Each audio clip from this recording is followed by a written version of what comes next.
Reciban un cordial saludo todos ustedes. Llegamos a esta 13ª parte. Ya hemos aprendido mucho acerca del cupping en la medicina china. Y bueno, para mí es un placer acompañarlos. Si les ha gustado este video tutorial, revisen mi canal. Si les gustan temas acerca de medicina tradicional china, de una manera totalmente diferente.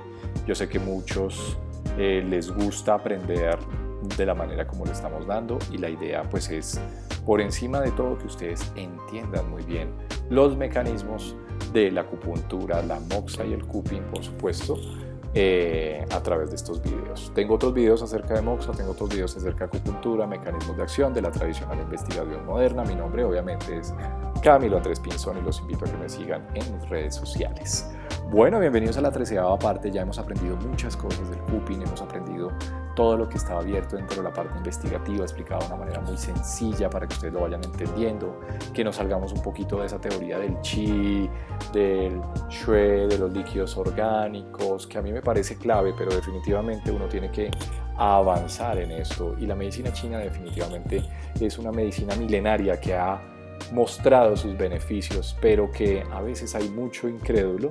Y en base a eso tenemos que avanzar a la investigación moderna. De ahí que hemos revisado muchos artículos con respecto a la investigación moderna en cupping, que son importantísimos. Bueno, bienvenidos y bienvenidas entonces a esta 13ª parte en la que vamos a ver algo fascinante, algo que de pronto ustedes nunca han visto, y son los 12 métodos del cupping.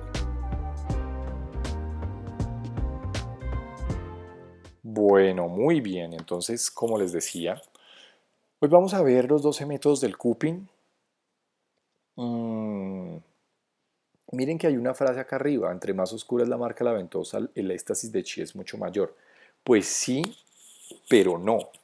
Ahora, esto ya lo veíamos un poquito, nos estamos acercando un poco al diagnóstico en medicina tradicional china con respecto al cupping. Según las marcas que deja el cupping, yo puedo definir qué es lo que tiene mi paciente. Si tengo estancamiento, si tengo insuficiencias, eso ya lo vimos antes de una manera muy general. Sin embargo, hay que tener en cuenta, ¿no? Todos los pacientes tienen vasos sanguíneos. Si ustedes hacen unas presiones de succión muy fuertes, es muy lógico que dejen zonas mucho más marcadas equimóticas, o sea, moradas, si ustedes hacen succiones bastante fuertes. De ahí la importancia que uno, cuando aprenda el cupping, saber de una manera pues importante, ¿sí?, qué es una presión fuerte, qué es una presión media, qué es una presión leve, ¿sí? Entender eso es supremamente importante. Si ustedes a todo el mundo le hacen presión fuerte, se los aseguro que le van a quedar a todos marcas muy oscuras. Y ustedes, si quieren solamente diagnosticar por cupping, entonces uno diría, no, tiene estancamiento de shui y de chi, claro. No necesariamente. ¿Listo? Es más por la presión que ustedes ejercen. Entonces, todo depende del contexto, ¿de acuerdo?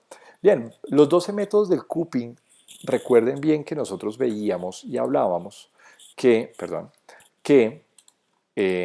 el cupping en general podíamos definirlo como dos, ¿no? O sea, tengo el dry hace referencia al seco, el cupping en seco, ¿sí? El cupping en seco. Sí les recomiendo que antes de manejar cualquier paciente le coloquen, antes de colocarle el cupping directamente, un poco de aceite. Acuérdense que no sea inflamable, por favor, no le van a colocar productos inflamables, ¿sí? Y más si van a ser obviamente ventosas con fuego, ¿no? Entonces yo tengo un dry cupping, así sea dry cupping. O un wet cupping. Wet cupping hace referencia al cupping húmedo, en este caso que estoy sacando sangre, estoy haciendo unas pequeñas fisuritas y estoy sacando sangre. Y así lo veíamos como el dry o seco y el wet. Wet hace referencia al húmedo. ¿Listo? Pero, sin embargo, hay 12 maneras de trabajar el cupping. Esas son los 12 métodos del cupping. Tiene que ver con la manera como yo hago la succión. Entonces, para esto es importantísimo entender la práctica. A veces, dependiendo del dispositivo que ustedes usen, ¿sí?, es más fácil que ustedes determinen qué es ligero, qué es medio y qué es fuerte. Entonces acá están los tres primeros. Los tres primeros hacen referencia precisamente a la fuerza de succión. La fuerza de succión yo la puedo controlar. Bueno, cuando yo ya manejo ventosa de fuego, es fácil manejarla, ¿sí? Es fácil, perdón, determinar la succión, si es leve, media o fuerte, ¿sí? ¿Cuándo usaría de pronto media o fuerte o débil? En muchos libros está que ese cupping que se usa de manera leve y que uno además está movilizando la copa muchas veces, se usa más como un método de tonificación. Sí, miren que con el cupping también puedo llegar a tonificar, claro, lo puedo hacer. Sin embargo, los métodos que son medios o fuertes, donde yo ya he recogido una gran cantidad de tejido dentro de la copa, son métodos que yo los uso mucho más para la movilización por estancamiento. ¿Sí? Que acuérdense que es una de las principales indicaciones según la tradición china, ¿de acuerdo? Entonces, tenerlo en cuenta. Obviamente, métodos que a mí personalmente me gusta mucho es la ventosa que se mueve o el cupping que se mueve. Entonces, acá ya tenemos es otra manera de abordar el cupping. La ventosa que se mueve lo podemos usar, pero siempre en consideración debemos tener, uno, una técnica específica bueno, ¿qué es lo que estamos buscando al mover la ventosa? Estamos buscando movilizar la energía. De las cosas más relajantes es movilizar, por ejemplo, a través del meridiano de vejiga en las líneas de espalda, ¿sí? Empezar a movilizar esa energía a través de todo el meridiano, supremamente importante y además muy relajante. Hay muchos métodos que espero que donde ustedes aprendan cupping, si no es conmigo, es con alguien más, pero que lo aprendan de manera práctica, cómo se mueve el cupping. Eso es importantísimo. Se coloca primero sobre la zona del paciente, se coloca el aceite, un aceite mineral, no inflamable, vuelvo y les repito, y ahí sí vamos a trabajar sobre la zona de la espalda. Digamos que de las zonas que más hacemos movimiento en el cupping, ¿sí? Entonces colocamos nuestra ventosa ya teniendo el aceite va a hacernos, digamos, el efecto de disminuir la fricción entre la piel y el cupping y así es que podemos empezar a movilizar la copa. Son terapias muy, muy interesantes y son muy fáciles de hacer realmente, son muy seguras. Pero pues obviamente eso se tiene que hacer con mucha práctica y debe tener un fin terapéutico al final y al cabo. Al movilizar el cupping estamos movilizando también, disolviendo, diciéndole al cuerpo que, bueno, estamos acercándonos un poco a desobstruir los meridianos, que eso es supremamente importante para nosotros, ¿vale? Entonces, recordar que muchos puntos de acupuntura, nosotros, yo personalmente lo que doy en mis cursos, que obviamente estamos ya generando escuela con mis estudiantes, que les mando un gran abrazo, espero que estén viendo este video también, es explicarles un poco que cada punto de acupuntura es un punto de comando, es como si ustedes estuvieran tecleando un computador. A medida que ustedes tocan un punto de acupuntura, uno le dice al punto qué es lo que quiere hacer. De ahí la importancia que tengamos, por ejemplo, en la acupuntura, cuando colocamos una aguja, de saber qué es lo que tenemos que hacer. Son de las cosas que a veces parecen, entre comillas, bobas, pero que son importantes de entender. De la importancia que ustedes puedan entender la acupuntura de una manera muy, muy sencilla y lógica, que empiece a tener lógica, porque a veces no nos tiene lógica. Cuando yo estimulo o tonifico o disperso un punto de acupuntura, lo que yo estoy buscando es es darle una indicación de lo que yo quiero que haga a través del punto. Es por eso tan importante que podamos llegar a entender qué es lo que yo estoy haciendo con la movilización del cupping, por ejemplo, en este caso. Entonces hay muchas técnicas, hay unas técnicas de un doctor vietnamita, se me escapa el nombre ahorita, pero que es una técnica muy sistémica con respecto a la movilización del cupping en zonas dorsales. Supremamente interesante. No solamente lo podemos usar ahí, lo podemos usar en grandes grupos musculares, como por ejemplo los muslos, ¿sí? Obviamente tener en cuenta todas las contraindicaciones. Yo lo que les dije y se los repito, esta es como la quinta vez que les digo. Lo más importante es entender un poco más, incluso la contraindicación, que la misma indicación del tratamiento. Bien, podemos hacer la movilización del cupping, podemos hacerlo de una manera muy ligera también. ¿Sí? Este es digamos que el cuarto método. Imagínense ustedes que a veces lo que hacemos es colocamos una aguja primero. Entonces se ubica el punto, se coloca la aguja de acupuntura, con la debida técnica, con la debida precaución en el sitio donde están colocando, teniendo en cuenta que estamos tocando espalda, entonces ustedes deben entrenarse también para saber cómo se debe colocar una aguja en espalda, dependiendo de la zona, etcétera, etcétera, etcétera. Y ya posteriormente a la colocación de la aguja, yo lo que voy a hacer es que colocar la copa encima, o sea que la aguja quede adentro de la copa. Eso es, entonces hablamos de esta, ¿sí? Que es el cupping con aguja. ¿Sí? Se hace así, se puede usar para qué? Reforzar el efecto que puede tener, ¿sí? El cupping. Yo no les recomiendo hacer este tipo de punturas en zonas donde hay pulmón profundo, porque ¿qué es lo que pasa en algunas ocasiones y que puede ocurrir?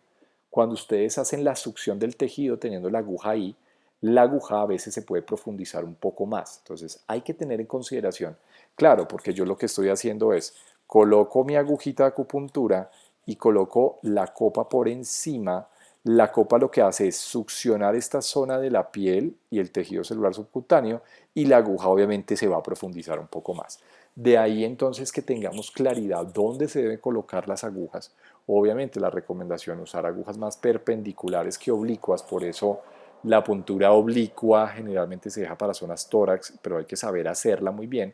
Y en estas zonas donde dejamos perpendicular la aguja, pues recordar un poco eso, ¿no? Que puede profundizar un poco más hacia el tejido, teniendo en cuenta que eso es una presión negativa que se está ejerciendo, ¿sí? Entonces, ojo con eso, ¿bien?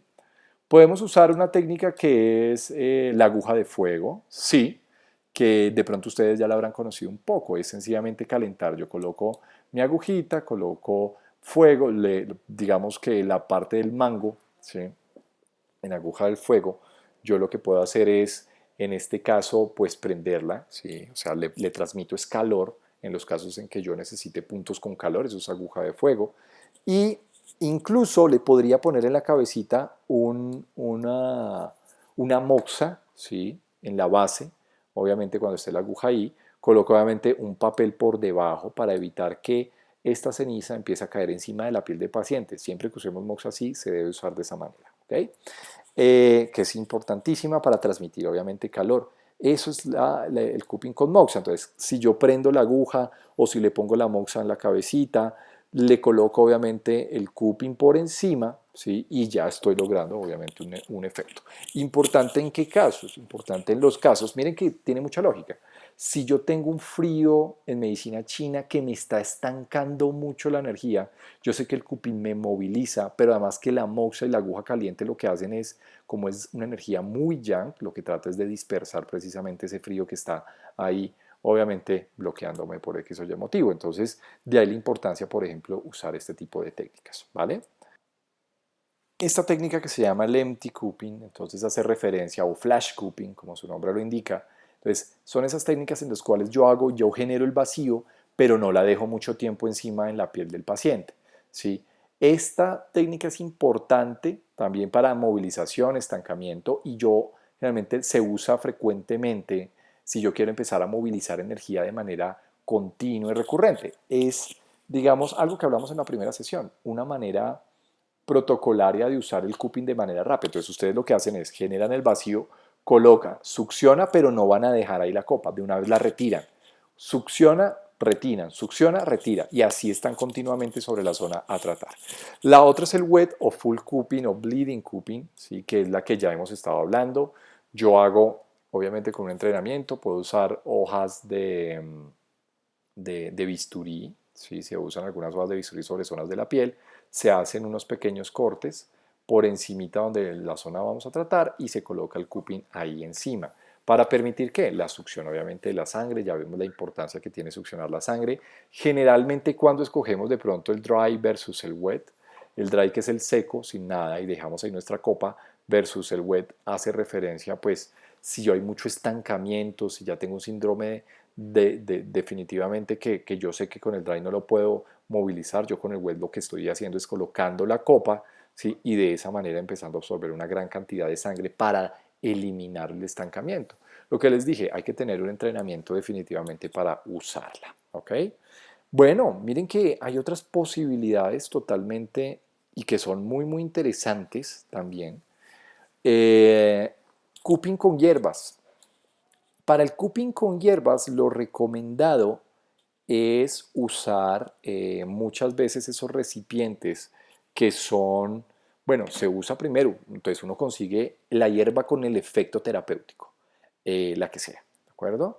No sé, se me ocurre, enfermedades respiratorias, el saúco, el eucalipto, podemos usar muchas, muchas hierbas y hacemos el proceso, calentamos agua, ponemos en infusión, ¿sí? O en decocción, lo que sea, dejamos ahí nuestras hierbas y lo que hacemos concomitantemente es sumergir en esta olla, entonces usamos, acuérdense muy bien que tenemos un cupping que es con bambú específicamente, entonces unas copas hechas de bambú que se pueden sumergir, es importante que tengan dentro del stock unas copas de bambú por esta misma razón.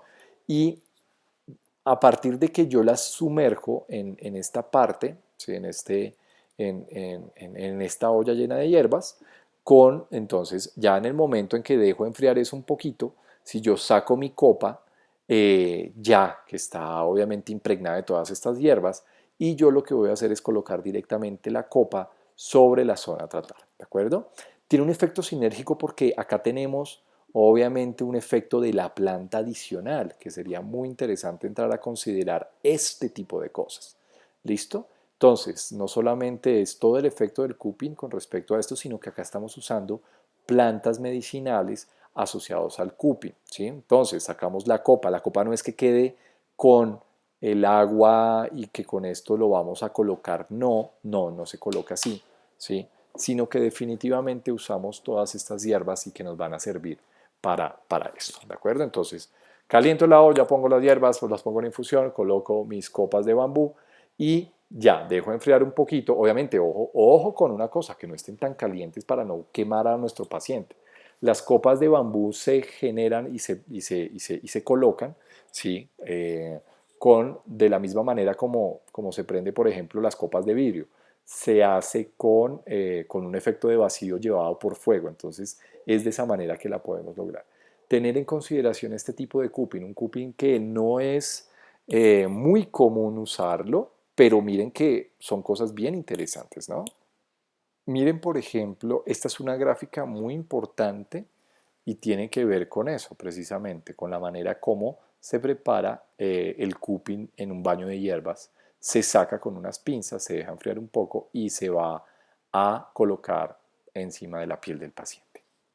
Tenemos por otro lado este que es el cupping con agua. Esto es increíble porque imagínense ustedes que, bueno, se usa en base precisamente a una copa de vidrio. No es que no se pueda usar de manera manual, sí lo podemos llegar a usar, ¿listo? O sea, con fuego, ¿sí?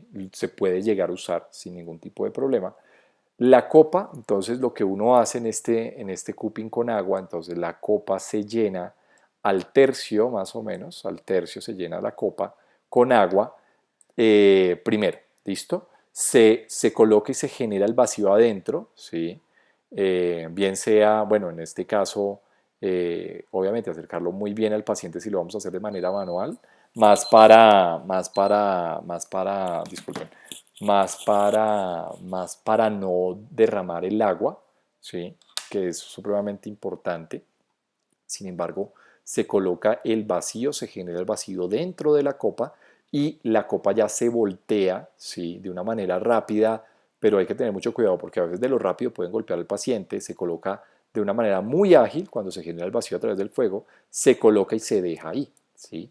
Ese es el cupping con agua. Entonces, lo que va a quedar es la piel del paciente, la copa y agua, ¿sí? Agua adentro. Generalmente lo usamos mucho para patología pulmonar, específicamente patología donde hay mucha presencia de sequedad o flema que no puede salir por la misma sequedad, ¿sí? Se puede usar precisamente el cupping con agua. Entonces, cuando ese riñón, ese pulmón le haga falta, por ejemplo, gin, ¿sí? Sería un excelente método porque estamos ahí suministrando agua. Y generalmente, miren que uno lo usa mucho por eso mismo en un punto que se llama vejiga 13. Vejiga 13 es un punto de la espalda que viene obviamente muy, muy asociado al chu, pues es el chu dorsal del pulmón. De ahí la importancia que se deba usar. Si lo van a hacer de manera manual, el agua, ¿sí? Pues en la copa que es de policarbonato, también se puede llegar a usar, se coloca pues obviamente también el mismo tercio, se coloca primero sobre la zona de la piel y después se ejerce obviamente la presión. ¿Listo? Esa es otra forma de hacerla. Y definitivamente hay otra forma muy interesante que es el ice cupping. Ice cupping hace referencia al hielo. Mucho más sencillo, uno en una copa lo que hace es colocar cubitos de hielo. 1 o 2 cubitos de hielo, que sean cubos pequeños. Tener en cuenta y ojo con una cosa, porque muchas veces el hielo lo que llega es a producir quemaduras, ¿sí? De ahí que el hielo no sea tan grande porque lo que va a hacer es empezar a derretirse y quedar siendo agua fría, ¿sí? Entonces, tenerlo a consideración. Miren que la medicina china es muy lógica, entonces, ¿cuándo usaría un ice cupping? De pronto cuando yo tengo más estancamiento por calor, por la presencia de mucho calor, me serviría mucho el ice cupping. Ojo con la quemadura por hielo, ¿sí? Que puede ocasionar, de ahí que tomemos hielos que no sean tan grandes, sino hielos pues relativamente obviamente pequeños, hidratar muy bien la piel y ponerle como esa capa protectora para evitar que empecemos con quemadura por hielo, ¿sí? Que eso es un efecto secundario, ¿vale? Bueno, estas son las formas de hacer cupping, estas son las maneras, las 12 maneras de realizar cupping. Obviamente para todas deben tener un entrenamiento muy importante, ¿sí? Cuando las vayan a hacer, todas tienen unas indicaciones muy específicas dentro de la tradición china. Y bueno, lo que les quería traer sencillamente es una revisión de lo que está escrito, para qué sirve, para qué no, sean curiosos de acá en adelante, ya que no nos quedemos con precisamente el cupping solo sirve para los dolores musculares y ya, no, sino que vayan entendiendo un poco más, eso lo vamos a dar en los cursos que estábamos impartiendo, sí, para que ustedes obviamente de manera presencial aprendan a colocar cupping, a entender un poco. De esto hay muchísimo tema y el taller realmente va a tomar, pues en este momento lo estamos preparando, pero va a tomar algunos días para que aprendan muy bien la técnica del cupping, que es supremamente, miren, es supremamente fácil. Si uno no quisiera usar agujas, usa moxa, y si no quiere usar moxa, usa cupping. Y si no quiere usar agujas, puede usar moxa con cupping. Pues claro, también. Ah, bueno, se me olvidó decirles, también se puede usar la moxa con el cupping. Moxa directa, colocada y se coloca la copa encima, ¿sí? Eso también es un efecto de la moxa, ¿no? Usando, si ustedes ya han aprendido moxa directa, que también uno tendría que aprender, obviamente. Ahí hay varios tutoriales. El tutorial, el último que presentamos antes de este es moxibustión, que también los invito a verlo. Y bueno, nada, entonces estos tutoriales son los tutoriales que les tenía que hablar el día de hoy, tutoriales de revisión acerca del cupping, que nos quitemos la idea de lo que sabemos o lo que no sabemos del cupping, ojo con las contraindicaciones, y espero de corazón que hayan aprendido mucho. Síganme en mi canal, los invito a que vean el resto de videos, compartan, comenten y obviamente mis direcciones de contacto para que me sigan por redes sociales. Un gran abrazo a todos ustedes, muchísimas gracias, que les vaya muy bien. Chao, chao.